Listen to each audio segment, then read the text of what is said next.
இந்த எபிசோடில் நாம் இயக்குனர் ஜீத்து ஜோசப் இயக்கத்தில் எழுந்திருக்கிற வலது வசத்தை கல்லன் படத்தை பற்றி தான் பார்க்க போகிறோம். இந்த படத்தோட கதையை பற்றி பார்த்தோம்னா, இன்ஸ்பெக்டர் பிஜு மேனன் தவறு செய்பவர்களிடம் பணம் வாங்கி கொண்டு பாதிக்கப்பட்டவர்களுக்கு கிடைக்க வேண்டிய நியாயத்தை தர மறுக்கிறார்.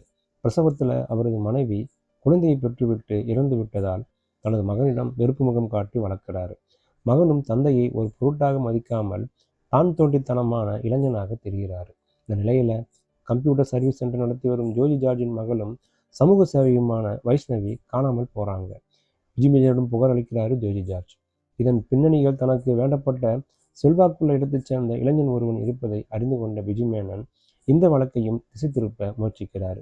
இதை தெரிந்து கொண்ட ஜோதி ஜார்ஜ் இந்த வழக்கின் குற்றவாளியை கடத்தி கொலை செய்து பிஜு மேனன் மகனையும் இன்னொரு இடத்துல கடத்தி வைக்கிறார். மேலும் இதை நேரடியாகவே போலீஸ் ஸ்டேஷனுக்கு சென்று அவரிடம் இதுவரை நீங்கள் செய்த தவறுகள் எல்லாம் மீடியா முன்பாக ஒப்புக்கொண்டால் உங்கள் மகனை விடுவிக்கிறேன் என்று நிபந்தனை விதிக்கிறார் ஜோதி ஜார்ஜ். ஆனால் ஜோதி ஜார்ஜ் ஏற்கனவே விஷம் அருந்தியதால் அங்கேயே உயிரையும் விடுறார். இப்போது மகன் எங்கே இருக்கிறான் என விவரம் தெரியாமல் தனது போலீஸ் பவரை பயன்படுத்தி தேட ஆரம்பிக்கிறார் பிஜு மேனன்.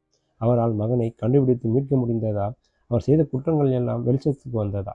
இதாங்க இந்த படத்தோட மீதி கதை. இயக்குனர் ஜீத்து ஜோசப் படங்கள் என்றாலே கிரைம் மற்றும் இன்வெஸ்டிகேஷன் பின்னணியில் தான் இருக்கும் என்பதை இந்த படமும் உறுதிப்படுத்தியிருக்குன்னு சொல்லலாம். கெட்ட போலீஸ் அதிகாரியாக பிஜு மேனன் படம் முழுவதும் இவரை ஆக்கிரமித்தாலும் கூட கிட்டத்தட்ட ஒரு எதிர்மறை வில்லனாகத்தான் தன்னை வெளிப்படுத்தியிருக்கிறாரு பிஜு மேனன். அதற்கேற்ற மிக சரியான நடிப்பையும் கொடுத்திருக்கிறாருன்னு சொல்லலாம். படத்தின் பாதி அளவே வந்தாலும் படத்தின் நாயகன் என்ற பெயரை தட்டிச் செல்றாரு ஜோதி ஜார்ஜ். மகள் மீதான பாசம், மகளுக்கு ஏற்படும் பாதிப்பு கண்டு கலங்குவது, அதன் பின் அதற்காக நீதி கேட்டு பழிவாங்க திட்டமிடுவது என தன் பங்கிற்கு காட்சிகளை விறுவிறுப்பாக கொடுத்திருக்கிறான்னு சொல்லலாம். ஜோதி ஜார்ஜின் மனைவியாக பாசமான அம்மாவாக நடிகை லேனாவும் தன் பங்கை சிறப்பாக செஞ்சிருக்காங்கன்னு சொல்லலாம். பிஜு மேனனின் கீழ் வேலை பார்க்கும் காவல் அதிகாரிகளாக வரும் லியோனா லிசாய் மற்றும் இர்ஷாத் இருவருமே யதார்த்த காவலர்கள் உயர் அதிகாரிகளின் கட்டளைக்கு எப்படி கீழ்ப்படிவார்களோ அதை மிகவே செவ்வனே பிரதிபலிச்சிருக்கான்னு சொல்லலாம்.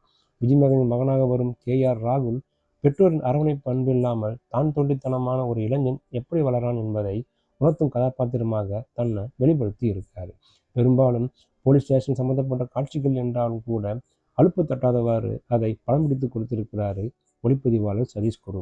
காட்சிகளின் விறுவிறுப்பை கூட்டுவதற்கு விஷ்ணு ஷாமின் இசையும் பக்கபலமாக நின்றிருக்குன்னு சொல்லலாம். ஜோதி ஜார்ஜின் மரணம் எதிர்பாராது என்பதுடன் அதன் பிறகு கதை எப்படி நகரப்போகிறது என்ற எதிர்பார்ப்பையும் ஏற்படுத்தி விடுறாரு பிஜு மேனன். மகனை கண்டுபிடிப்பதற்காக அவர் கொடுக்கும் குழுக்கள் தொலைபேசி எண்களும் தொடர்பு கொண்டதாக காட்டப்பட்டிருந்தாலும் லாஜிக்காக அதை ஏற்க முடியும்னு சொல்லலாம். சமூகத்தில் நடக்கும் குற்றங்களின் பின்னணியில் போலீசாரின் முறையற்ற விசாரணையும் பாரபட்சமான நடவடிக்கையும் எந்த அளவுக்கு பக்கபலமாக இருக்கிறது என்பதை மிக அழுத்தமாக சுட்டிக்காட்டியிருக்காரு இயக்குனர் ஜீத்து ஜோசப். தப்பு செயல்களுக்கு ஆதரவாக பணம் வாங்கி கொண்டு ஒரு போலீஸ் அதிகாரி செயல்படும் போது அது மேலும் மேலும் சமூகத்தின் பல தவறுகள் நடப்பதற்கு காரணமாகுது என்பதையும், அப்படிப்பட்ட அதிகாரியின் குடும்பத்திலேயே கூட அது நடக்கிறது என்பதையும், திருடன் வேறு எங்கேயும் இல்லை, நம் பக்கத்திலே இருக்கிறான் என்று குற்றம் செயல்களை சுட்டிக்காட்டும் விதமாக விறுவிறுப்பாக இந்த படத்தை இயக்கியிருக்கிறாரு இயக்குனர் ஜீத்து ஜோசப்.